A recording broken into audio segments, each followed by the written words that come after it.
Alright, I'm going to tear this apart and get it ready for paint.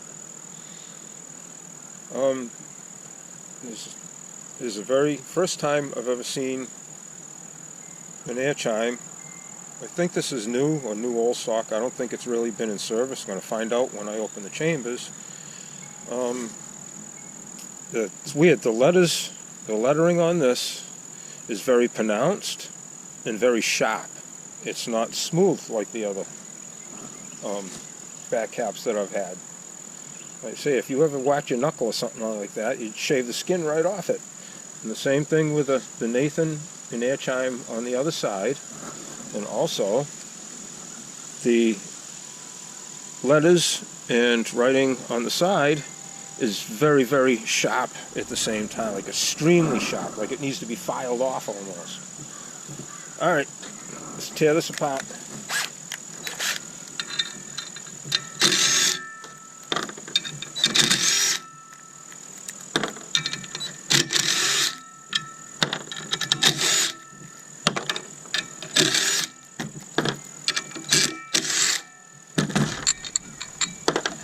See what it says on the inside. It's had a little corrosion. Diaphragm's not bad. Nothing to feel other than a little corrosion on it. Yeah, I'd say this, looking at it, it really hasn't seen that much. Ring the bell. Alright, let's go on this one, that way we don't upset the balance.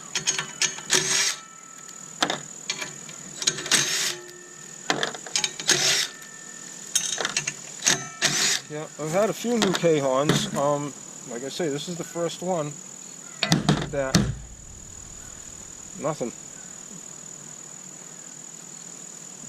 Yeah, there's nothing there.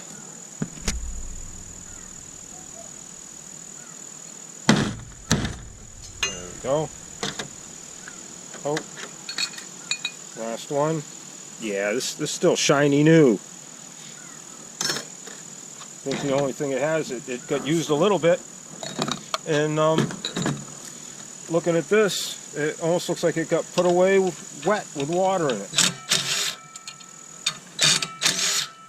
This is the one reason I like to tear stuff apart when I get it, if nothing else, is just to clean that out, because that is just going to get worse.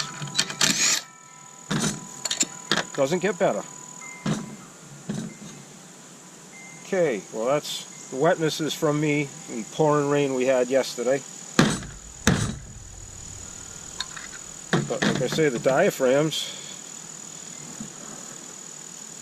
clean right up. So, like I say, I don't think this has made too much noise.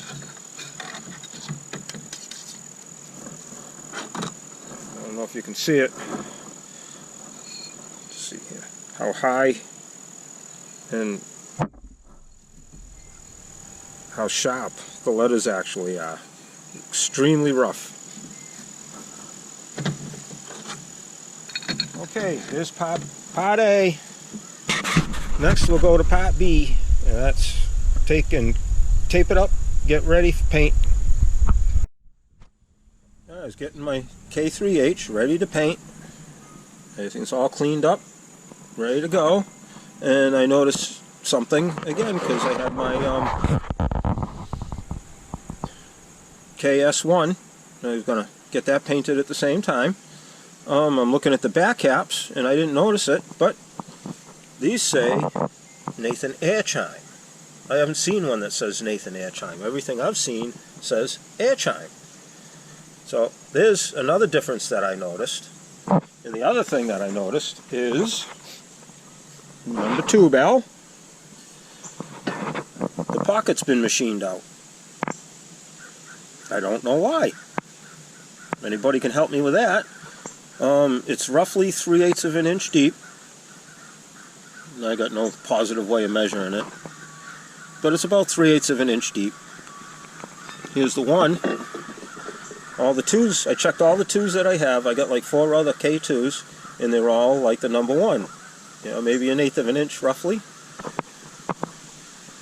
and the two-bell has been machined down deeper. There's no markings on it to say anything, so I'm not sure. You help out me with that one, that would be cool. Alright, here's how I taped up a K-bell. I've done it a whole bunch of different ways, and I've found this is the way I like the best so far. So let's do it up. I'm sitting down for this one. Don't pull the tape tight. Put it down on the surface you want, where the seal's got to be, with it not being tight with it being relaxed, and it won't peel back on you. If you pull it tight and then try to do it, it's going to peel off. You don't want that. It's going to peel back from the edge. So you just got to take your time. They say seal up the edge where you want to seal, so you don't want to get paint on the inside of the chamber. That's not fun to clean out, that's for sure.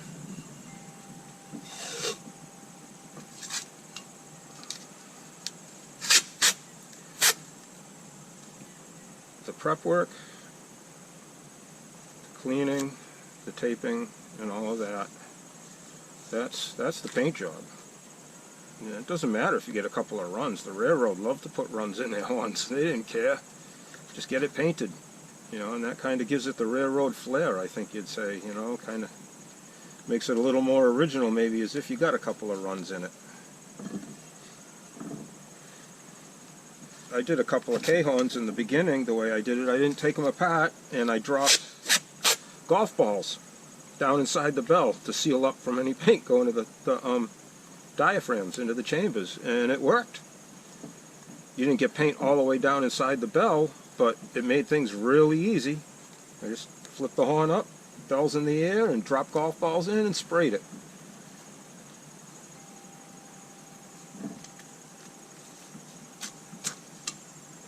Let's get that. You don't want to fold the edges down because that makes it even harder to do. Just take your handy razor blade. You want to saw on the downstroke at an angle, and it'll cut nice all the way around. I say just got to take your time. Usually I do this early in the morning while I'm waiting for my grandson to get dropped off. This is the things that I do on the kitchen table, and then be ready. Today's a nice paint day. It's warm here in the backyard. The ambient air temperature is only 65 degrees here in beautiful Buzzards Bay, but my backyard right here in the sun, it can be 0 out, and it's still warm enough to be clothing optional, as long as it's not a strong breeze. It's amazing how warm it stays back here. Okay, we have that. Now, take our X-Acto knife, which I don't like this, man, because this will get you. It'll poke you. You want to keep it at a 90 degree and just ride the inside of the chamber. Saw up and down.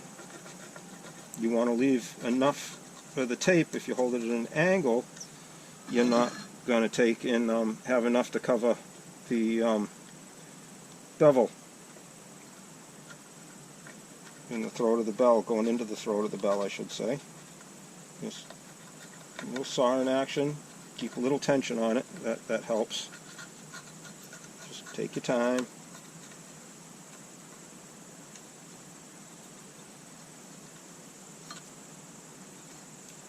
Like that. Just work that down around like that. Okay, and there you have this end all taped up, ready to go. Now let's do there. The inlet. Forgot to pop the ring out here. Come on out.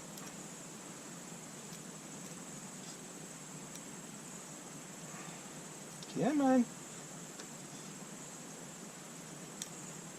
You have no choice. I'm gonna win. Success. Okay. Is that where everybody can see it? That might help too. Well, okay. Let's do this.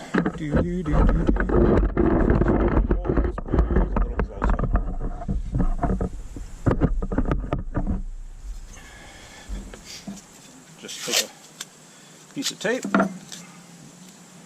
flat over the hole, push it down in the center really, really good, make it stick. The dead end here, this right here, just go right along, take your time, and rub against the edge of the inside of the, where the O-ring sits, the inside part of the cast for the O-ring. So you just take your time. Masking tape's a wonderful thing. Okay, and once you do that, take the time, peel it off, and you have a perfect circle. Now that's sealed. This thing's ready to paint. Alright, now we're ready to get painting here. I'm all set up, ready to go. I used the bird feeder stand here as a, I guess, call it a bell tree while you're painting. Works pretty good. Painted a lot of bells on this thing. I use a couple of the 1/4 bolts and zip ties, and just go bow hole to bow hole and put the zip tie to the two of them, and then hang it just on a piece of copper wire. And take it on, spray the inside, hang it back up. They're all set, all taped up, ready to go. Pretty. Got the back caps here, all 3 of them, good to go.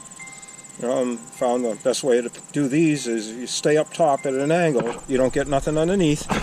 Just use a, sunlight's a wonderful thing, a paint can cap to set them on. Works really good. And the manifold works wonders if you just use an old piece of steel rod.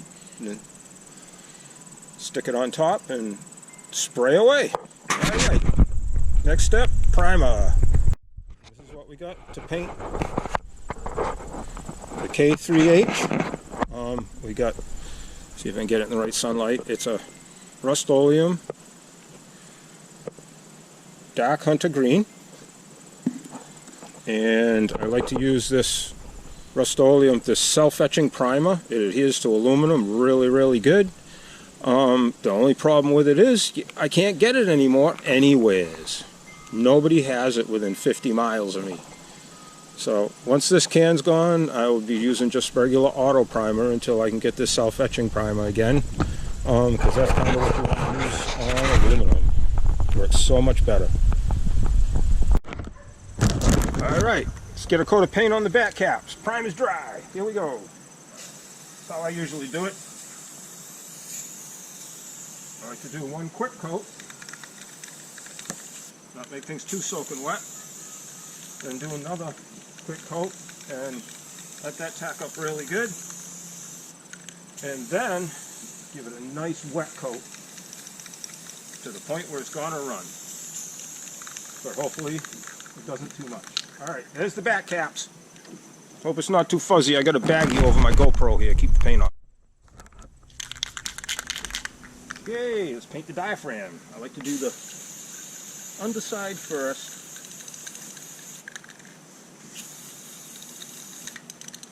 And work your way around. You got to get in all the little pockets and all the little angles. Spin.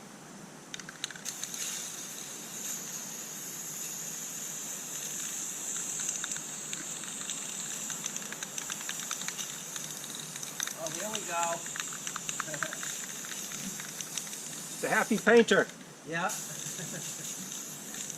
Got to figure out which way the wind's blowing. What's the matter? You don't want to sniff paint? I don't mind the smell of it.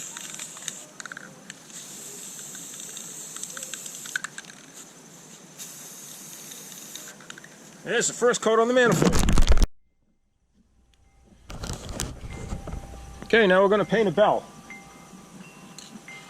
Do the number 3. We're going to do the inside.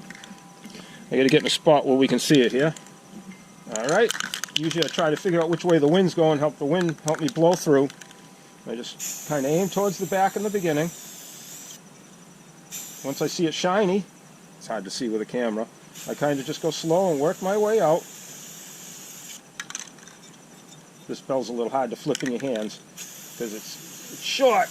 Longer ones are easier. Just keep spinning it in your fingers. Go around in a circle. I like to hit this lip because once you paint the other side, the outside, you don't want to get any overspray on the inside. I figured that out. There. And that's that one. And that's how I do the inside of the bell. Finish up the others.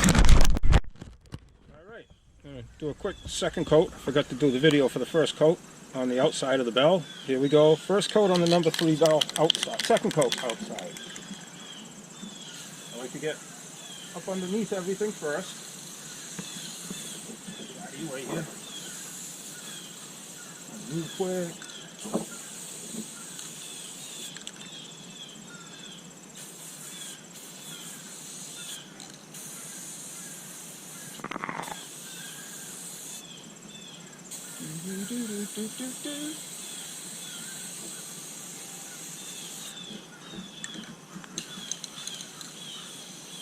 Trick when you do it, try to keep the paint from going up inside the inside of the bell. That way you won't have to mess with the giving another coat to the inside because it got a little bit of overspray.